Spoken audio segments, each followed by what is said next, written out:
નમસ્તે મિત્રો, આજે આપણે ગણિતનું એક એવું ચેપ્ટર ભણવાનું છે કે જેના નામથી જ બધાને પરસેવો છૂટી જાય, એટલે કે ત્રિકોણમિતિ.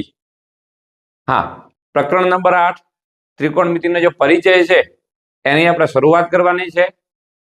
ભલે બધાને પરસેવો છૂટી જતો, આપણે એ રીતે ભણવાનું છે કે ગરબા જેમ આપણે ગરબા રમતા ને એ ટાઈપ એટલું સહેલી રીતે ભણવાનું છે.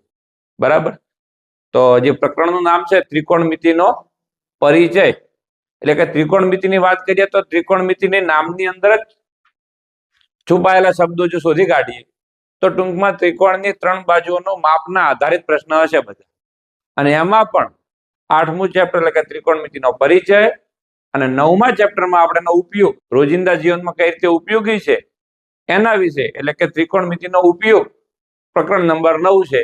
આ બંને પ્રકરણની અંદર માત્ર ને માત્ર કાટકોણ ત્રિકોણ આધારિત જ પ્રશ્ન છે. એટલે કે ટૂંકમાં બંને પ્રકરણની અંદર માત્ર ને માત્ર કાટકોણ ત્રિકોણ વિશે ભણવાનું છે. અને કાટકોણ ત્રિકોણ આવે તો ત્યાં બીજું શું જોડાયેલું હોય? પાયથાગોરસ. પાયથાગોરસ જોડે જ હોય, એટલે કે આપણે પાયથાગોરસ આવડતો હોવો જોઈએ, 6 ગુણોત્તરના નામ આવડતા હોવા જોઈએ, તો આ ચેપ્ટર ડન. બરાબર? આપણે આ વિડીયોની અંદર ભણવાનું પછી રાખીએ, પહેલા બેઝિક માહિતી લઈ લઈએ. મિત્રો, જ્યાં સુધી સમજૂતી નહીં ખબર પડે ને આની, તો પ્રશ્ન આવડવાનો નથી. તો પહેલા એકદમ બેઝિક એને સમજી લઈએ, શું કહેવા માંગે છે એના વિશે. બરાબર? તો આ પ્રકરણની વાત કરીએ તો સૌ પ્રથમ આખું પ્રકરણ એટલે કે 8મું અને 9મું બંને પ્રકરણ કાટકોણ ત્રિકોણ ઉપર આધારિત છે. કાટકોણ ત્રિકોણ એટલે આપણને ખબર છે કાટખૂણો હોય એવા. બરાબર? તો અહીંયા આપણે ત્રિકોણ એબીસી નામ આપી દઈએ. બરાબર છે? એમાં બી જે છે એ કાટખૂણો છે, એટલે કે બી છે એ કેવો છે? કાટખૂણો, 90 નો ખૂણો હોય. અને એની એક્ઝેક્ટ સામે એટલે આ જે બાજુ છે એને શું કહેવાય? કર્ણ. એટલે કે કાટકોણ ત્રિકોણમાં સૌથી જે મોટી બાજુ હોય એને શું કહેવાય છે? કર્ણ. બરાબર? અને કર્ણ સિવાય હવે બીજી વાત કરીએ તો અહીંયા એક ખૂણો માની લો થીટા આપણને આપેલો હોય, તો થીટાની કઈ બાજુ સામેની કહેવાય, કઈ બાજુ પાસેની કહેવાય ને એમાં બધાને ભૂલ પડે છે. આપણે સિમ્પલ રીતે સમજીએ તો માની લો કે થીટા આપ્યો છે, તો અહીંથી એ આ સીધી બાજુ જાય તો આને શું કહેવાય છે? સામેની બાજુ. અને અહીંથી એકદમ નજીકમાં જે વાત કરીએ તો કે આ જે છે એ બાજુ બીસી જે છે એને શું કહેવામાં આવશે? પાસેની બાજુ. તો બસ આટલો કોન્સેપ્ટ છે અને લોકોને આ નથી આવડતું. હવે કાટકોણ ત્રિકોણ આજીવન આનું આ રહેવાનું છે. કાટકોણ ખૂણો હંમેશા આ જ રહેવાનું છે. કાટખૂણાની સામે જે બાજુ છે એને કર્ણ, હંમેશા કર્ણ જ કહેવાય. કોઈ પણ ત્રિકોણ કાટકોણ ત્રિકોણ ઉપાડી લઈએ તો કાટકોણ ખૂણો છે એની સામે જે બાજુ છે એને કર્ણ કહેવાય. અને કર્ણ સિવાય બાકી બે બાજુ વધે છે, તો થીટા અહીં હોય તો એની સામેની બાજુ કહેવાશે અને એની પાસેની બાજુ કહેવાશે. બરાબર? એ જ રીતે ઘણી વખત ખૂણો અહીંયા ના આપ્યો હોય, ખૂણો આપણે માની લો કે અહીંયા આપી દીધો હોય. બરાબર છે? તો હવે અહીંયા ખૂણો આપ્યો તો શું થઈ જશે? આ તો કર્ણ જ રહેવાનું. બરાબર? તો આ બે બાજુ વિશે ચર્ચા કરવાની છે. તો હવે આ બાજુ શું થઈ જશે? સામેની. તો આપણે આ બાજુને કહીશું સામેની બાજુ. બરાબર?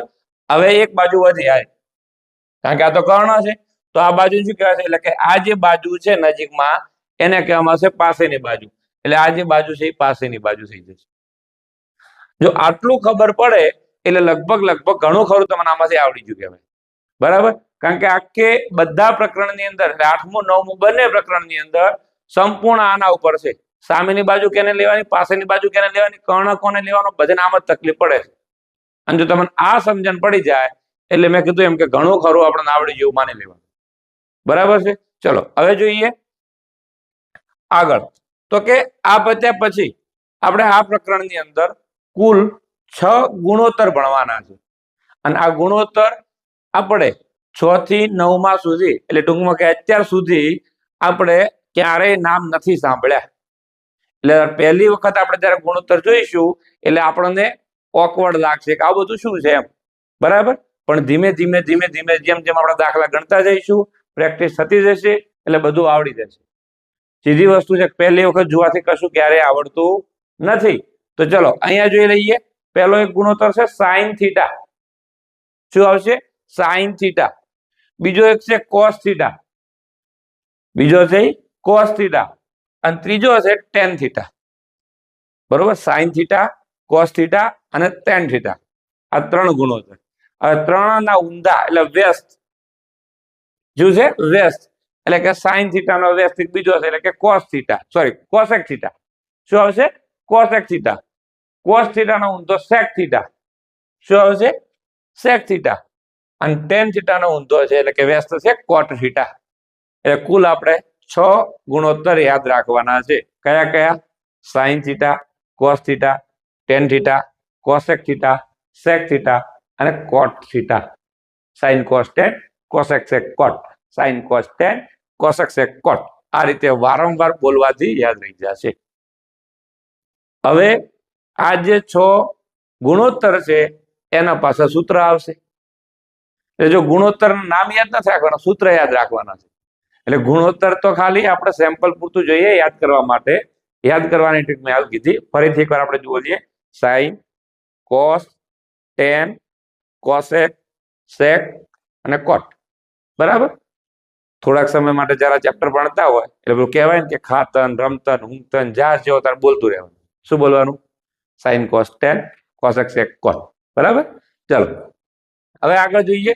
આ જે 6 ગુણોત્તર છે એના સૂત્ર ભણવાના છે. મોસ્ટ ઇમ્પોર્ટન્ટ જે કહેવાય આપણા ચેપ્ટરમાંથી સૂત્ર છે. તો સૌથી પહેલા આપણે સાઇન થી શરૂઆત કરીએ. તો જે સાઇન થીટા છે એના માટેનું સૂત્ર શું બને? તો કે જ્યારે પણ કોઈ પણ ત્રિકોણ આપણને આપેલું હોય તો એ ત્રિકોણ આધારિત જવાનું છે. ત્રિકોણ પછી જોઈએ, પહેલાનું સૂત્ર જોઈ લઈએ. એટલે કે સાઇન થીટા છે તો સાઇન થીટાનું સૂત્ર બનશે સામેની બાજુ ભાગ્યા કર્ણ. શું આવશે? સામેની બાજુ ભાગ્યા કર્ણ. જ્યારે આપણે કોસ થીટાનું સૂત્ર શોધવું હોય તો કોસ થીટાનું સૂત્ર આવશે પાસેની બાજુ ભાગ્યા કર્ણ. શું આવશે? પાસેની બાજુ ભાગ્યા કર્ણ. અને ત્રીજું સૂત્ર છે ટેન થીટાનું. તો ટેન થીટાના સૂત્ર માટે પહેલા એકવાર આપણે સમજી લઈએ કે ટેન થીટાનું બીજું એક સૂત્ર થાય છે. શું થાય છે? તો કે ભાઈ સાઇન થીટા અને કોસ થીટાનો ભાગાકાર કે ગુણાકાર, ગુણોત્તર જે કહેલો હોય. બરોબર? તો ટેન થીટાની કિંમત શોધવી હોય તો સાઇન થીટા અને કોસ થીટાનો ભાગાકાર કરો એટલે ટેન થીટા મળી જાય પાછું. તો અહીંયા આપણે બંને સૂત્રનો ભાગાકાર કરીએ તો એટલે ટૂંકમાં જો અહીંયા જે સામેની બાજુ છે એને શું કહેવાય? સાબા. સામેની બાજુ સાબા. પાસેની બાજુને પાબા. પાસેની બાજુ. એટલે જે સાઇન થીટા છે એનું સૂત્ર આપણે લખવું હોય તો કે સામેની બાજુ ભાગ્યા કર્ણ. અને કોસ થીટાનું લખવું તો કે પાસેની બાજુ ભાગ્યા કર્ણ. અને એ કર્ણ કર્ણ ઉડી જાય છે એટલે ટેન થીટાનું સૂત્ર શું મળશે? તો કે ઉપર રહેશે આપણે સામેની બાજુ, નીચે રહેશે પાસેની બાજુ. એટલે ટેન થીટા બરાબર સામેની બાજુ ભાગ્યા પાસેની બાજુ. બરાબર? તો 3 સૂત્ર અહીંયા થઈ જાય છે. સાઇન થીટા બરાબર સામેની બાજુ ભાગ્યા કર્ણ, કોસ થીટા બરાબર પાસેની બાજુ ભાગ્યા કર્ણ અને ટેન થીટા બરાબર સામેની બાજુ ભાગ્યા પાસેની બાજુ. બરાબર? જો 3 સૂત્ર આવડે તો બીજા 3 તો આપણે પહેલા જ કીધું વ્યસ્ત છે. વ્યસ્ત એટલે ઊંધું, માથું ઉભું હોય પગ ઉપર. બરાબર? ઉલટું થઈ જશે. કઈ રીતે?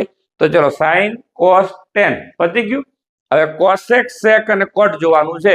તો પહેલા જોઈ લઈએ કોસેક થીટાનું.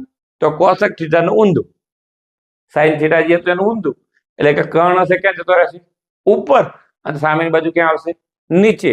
એટલે કે કોસેક થીટા બરાબર કર્ણ ભાગ્યા સામેની બાજુ. બરાબર છે? એ જ રીતે જો sign cos tan, cosec sec કોટ. એટલે હવે આપણે શોધવાનું છે સેક. તો કે સેક થીટા બરાબર કોસ નું ઊંધું થઈ જાય, વ્યસ્ત થઈ જશે. એટલે શું થઈ જશે? કર્ણ ભાગ્યા પાસેની બાજુ. બરાબર છે? અને છેલ્લે જોઈ લઈએ કોટ થીટા બરાબર શું થઈ જશે? તો કે પાસેની બાજુ ભાગ્યા સામેની બાજુ. આનું વ્યસ્ત થઈ જશે. ચલો ક્લિયર છે આટલું? તો અહીંયા આ જે 6 ગુણોત્તર જે છે એના જે સૂત્ર છે એ તમને આવડવા જોઈએ. એટલે શરૂઆત જ્યારે પણ આ ચેપ્ટરની કરો થોડાક ટાઈમ પૂરતું એવું એક પેજ સાથે રાખવાનું. આ પેજની અંદર આ બધા સૂત્ર લખેલા હોવા જોઈએ. સામેની બાજુ, પાસેની બાજુ કર્ણ હશે એનો ઉલ્લેખ કરેલો હોવો જોઈએ. આ પેજ તમારે જોડે રાખવાનું. જ્યારે પણ દાખલો ગણવાની શરૂઆત કરો તો 8, 10, 15 દાખલા ગણો ત્યાં સુધી એ પેજ તમારે જોડે રાખજો. ધીમે ધીમે પ્રેક્ટિસ થઈ જશે. બરાબર છે? ચલો આગળ વધીએ. જ્યારે આપણને સૂત્ર આવડી જાય તો સૂત્રનો ઉપયોગ કઈ રીતે આપણે કરીશું? તો કે માની લો કે અહીંયા આપણને એક ત્રિકોણના આધારિત આપણને વાત કરીએ. કાટકોણ ત્રિકોણ અહીંયા આપેલું છે. આ કાટકોણ ત્રિકોણની અંદર એ બી સી, એમાં બી કાટખૂણો છે, એસી શું છે? કર્ણ છે. બરાબર છે. હવે માની લો તમને કોઈ ગુણોત્તર પૂછવાની શરૂઆત કરે અને તમને એમ કે ભાઈ સાઈન એ એટલે શું? તો કઈ રીતે લખશો? તો પેલું તો સાઈન એ એટલે તમને સાઈન એનું સૂત્ર આવડવું જોઈએ. તો શું આવશે? તો કે સામેની બાજુ ભાગ્યા કર્ણ. હાલ મેં કીધું એમ ચોપડામાં લખી દીધું. ચોપડામાં એવો વિડીયો થોડુંક સ્ટોપ કરી દો, ચોપડામાં પાછળથી કાગળ પર લખી દો સૂત્ર અને પછી જુઓ. બરાબર છે. ચલો, સાઈન થીટા. તો સાઈન થીટાનું સૂત્ર શું? સામેની બાજુ ભાગ્યા કર્ણ. હવે અહીંયા સાઈન થીટા બી આપી શકે, એ પણ આપી શકે. અહીંયા આપણને આપ્યું છે સાઈન એ. તો કોની વાત કરવાની છે આપણે? એ ની. તો એ ક્યાં છે? તો કે અહીંયા. એટલે આપણે એ ની વાત કરતા હોય તો એનું સૂત્ર છે સામેની બાજુ ભાગ્યા કર્ણ. તો ચલો, એ ની સામેની બાજુ કઈ? બીસી. બરાબર છે. અને કર્ણ કયો? એસી. તો અહીંયા આવશે બીસી ભાગ્યા એસી. શું આવશે? બીસી ભાગ્યા એસી. બરાબર. બીજું સૂત્ર લખી દઈએ. ધારો કે પૂછી લે કોસ એ બરાબર શું? તો કોસ એ નું સૂત્ર શું આવશે? પાસેની બાજુ ભાગ્યા કર્ણ. શું આવશે? પાસેની બાજુ ભાગ્યા કર્ણ. તો પાસેની બાજુ ભાગ્યા કર્ણ એટલે કે કોસ એ માં પાસેની બાજુ કઈ આવશે? અહીંયા જુઓ, આ તો સામેની થઈ ગઈ, આ કર્ણ છે. પાસેની આ થઈ જશે એટલે કે એ બી. કઈ આવશે? એ બી. કર્ણ કયો છે? એસી. તો અહીંયા આવશે એ બી ભાગ્યા એસી. એ જ રીતે માની લો કે tan a નું સૂત્ર લખવું હોય તો tan a નું સૂત્ર શું છે? જોઈ લો કાગળમાં. સામેની બાજુ ભાગ્યા પાસેની બાજુ. શું આવશે? સામેની બાજુ ભાગ્યા પાસેની બાજુ. તો સામેની બાજુ કઈ આમાં આવશે? આરી. એટલે કે બીસી. પાસેની બાજુ કઈ છે? એ બી. તો અહીંયા લખી દઈએ બીસી ભાગ્યા એ બી. બરાબર. જો 3 આવડી જાય તો આપણે આગળ ચર્ચા કરીએ એમ કે 3 છે, બીજા 3 છે શું? આના વ્યસ્ત છે. એટલે સાઈન કોસ tan. હવે આવશે કોસેક. તો કોસેક નું સૂત્ર શું? તો કર્ણ ભાગ્યા સામેની બાજુ. તો આનું ઊંધું એટલે કે એસી ભાગ્યા બીસી. બરાબર. સાઈન કોસ tan, પછી કોસેક, સેક અને કોટ. એટલે હવે આપણે આવશે સેક ની વાત કરીએ. તો સેક થીટા નું સૂત્ર એટલે સેક એ લખવું હોય તો શું આવશે? સેક એ બરાબર કોસ નું ઊંધું એટલે કે કર્ણ ભાગ્યા પાસેની બાજુ. એટલે અહીંથી જ લખવું હોય તો ઊંધું લખી શકાય એસી ભાગ્યા એ બી, અથવા તમે અહીંથી પણ મેચ કરી શકાય. બરાબર છે. તો અહીંયા સેક એ થઈ ગયું.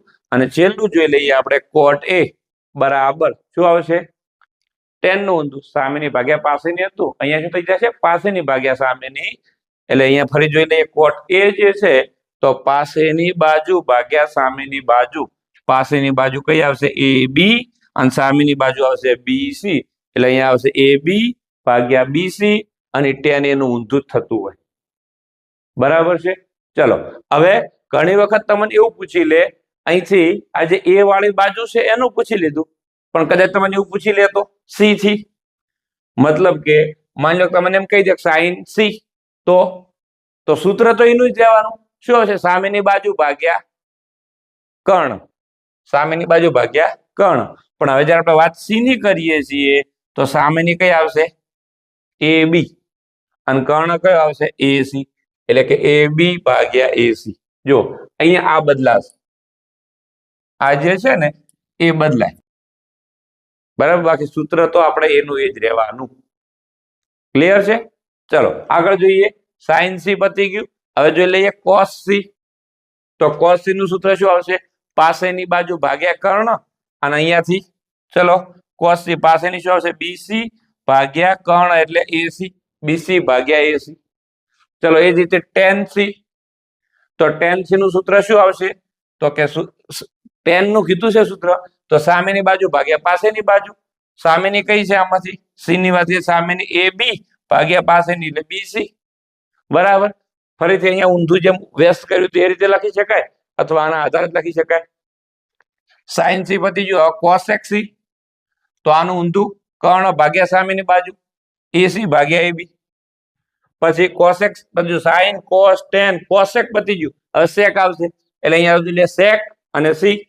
તો સેક સી ની અંદર શું આવશે? અહીંયા કર્ણ ભાગ્યા પાસેની બાજુ, અહીંયા પાછું ઉલટાઈ દઈએ, વ્યસ્ત કરી દઈએ, AC ભાગ્યા BC, બરાબર છે.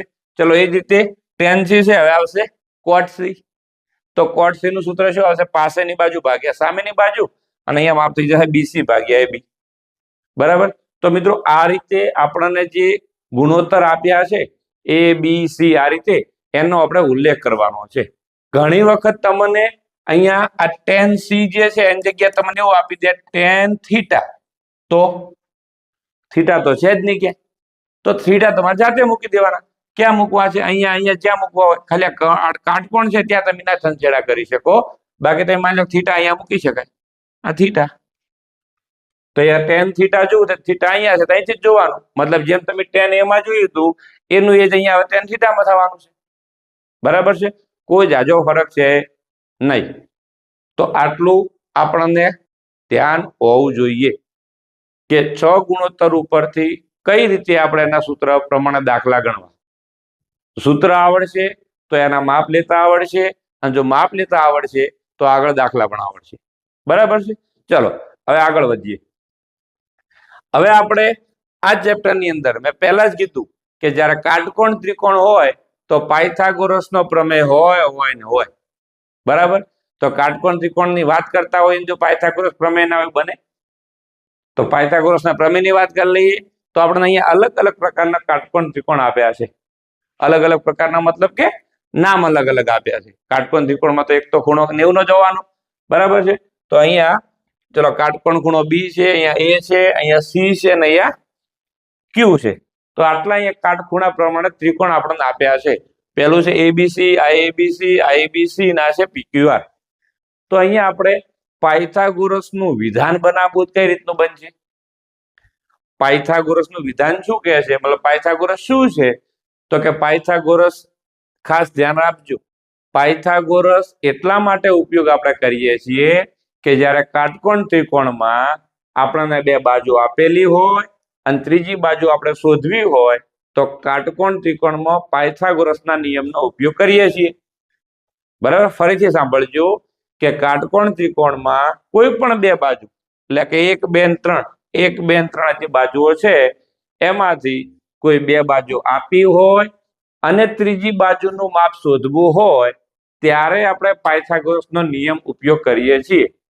પણ ઘણા બધા પાયથાગોરસના નિયમમાં ભૂલી જાય છે. નામ બદલે બધાને તમે ગમે એને પૂછી લઈએ કે પાયથાગોરસનો નિયમ બોલો તો એમ જ કહી દે છે કે AC² = AB² + BC². એક જ પાકું થઈ ગયું હોય. કયું? AC² = AB² + BC². પણ એ AC ક્યારે લાગશે?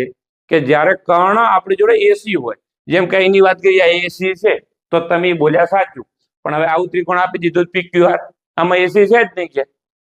એટલે જ્યારે પણ આપણે કોઈ પૂછવા આપે કે ભાઈ પાયથાગોરસનું વિધાન બોલો તો આપણે વિધાન બોલી શકાય. શું હોય છે વિધાન? કે કાટકોણ ત્રિકોણમાં કર્ણનો વર્ગ એ બાકીની બે બાજુના વર્ગના સરવાળા જેટલો હોય છે. એટલે જે કર્ણ છે એનો વર્ગ કરો, એ વર્ગ કેટલો હોય છે? તો કે બાકીની જે બે બાજુઓ છે એનો વર્ગ કરો ને એનો સરવાળો કરો એના જેટલો હોય છે. તો વિધાન શું બની જાય? કે કાટકોણ ત્રિકોણમાં કર્ણનો વર્ગ એ બાકીની બે બાજુઓના વર્ગના સરવાળા જેટલો હોય છે. એટલે વિધાન થઈ ગયું.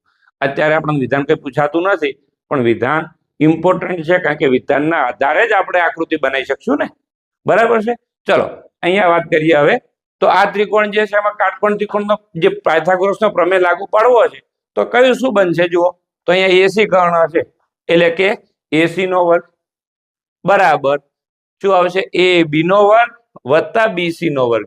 એટલે કાટકોણનો એટલે કે કર્ણ AC છે એનો વર્ગ કર્યો અને સામે આ AB અને BC જે બે બાજુઓ છે એનો વર્ગ કરીએ છીએ અને એના સરવાળા જેટલો બને છે, બરાબર છે. હવે અહીંયા જો કર્ણ શું આપ્યો છે? BC. તો અહીંયા શું બનશે? BC નો વર્ગ બરાબર બાકીની બાજુ કઈ આવશે? આ જો AC અને AB છે તો એમના વર્ગના સરવાળા જેટલો, એટલે કે AC નો વર્ગ અને AC ના અહીંયા શું આવશે? AB નો વર્ગ, બરાબર છે. ચલો અહીંયા જુઓ, અહીંયા કાટકોણ જે છે એ કર્ણ કયો છે? AC કે AB? હા, શું આવશે? AB છે ને. તો AB નો વર્ગ બરાબર શું બનશે?